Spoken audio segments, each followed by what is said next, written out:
Em tempos de reforma tributária, um tema sensível foi o adequado tratamento tributário do ato cooperativo, que já tinha uma previsão constitucional de tratamento mais benéfico e a reforma validou esse tratamento. Então a gente vai conversar um pouquinho agora sobre isso.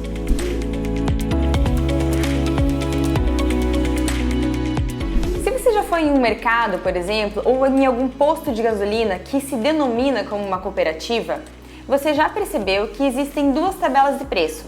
Uma tabela de preço para quem é cooperado e outra tabela de preço para quem é não cooperado. E o motivo de ter essas duas tabelas de preço é justamente o tratamento tributário diferenciado aplicado ao ato cooperativo. O que é o ato cooperativo?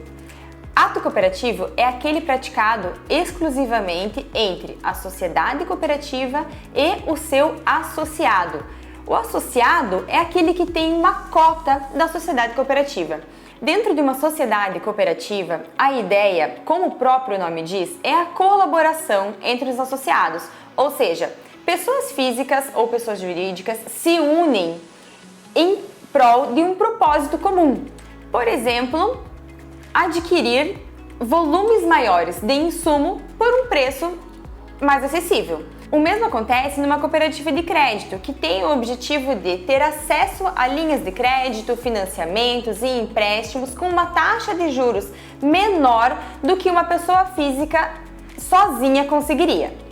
Então, essas pessoas físicas se reúnem e se associam numa sociedade cooperativa com um objetivo comum e têm acesso a esse serviço, a essa mercadoria, por um valor mais benéfico do que teriam se fizessem individualmente.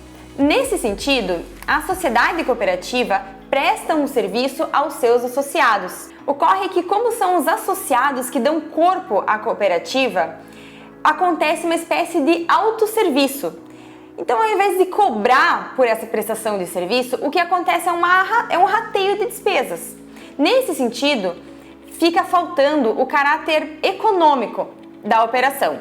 Por faltar o caráter lucrativo da operação, é que as receitas decorrentes desses atos cooperativos não são oferecidos à tributação. Isso não significa dizer que as sociedades cooperativas não recolhem tributos. Elas recolhem, apenas em relação aos atos não cooperativos.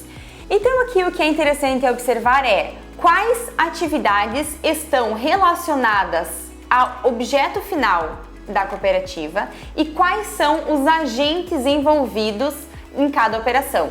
Mas isso não significa dizer que as sociedades cooperativas não recolhem tributos. Elas recolhem exclusivamente em relação às receitas que decorrem de atos não cooperativos, que são aqueles envolvendo terceiros não associados.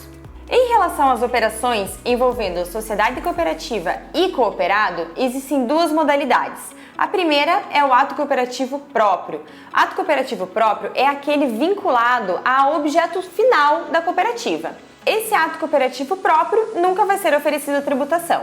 A discussão maior é em relação ao ato cooperativo que está relacionado a uma atividade meio da cooperativa, ou seja, não necessariamente vai cumprir o objeto social da sociedade cooperativa, mas sim é um recurso necessário para atingi-lo. Nesse cenário, a jurisprudência vai pelo sentido de que deve incidir sim a tributação sobre os atos cooperativos relacionados à atividade meio, de modo que a proteção constitucional do adequado tratamento tributário ao ato cooperativo limita-se ao ato cooperativo próprio. A intenção do Constituinte, quando aplicou o tratamento tributário diferenciado ao ato cooperativo, foi justamente estimular essa cooperação mútua.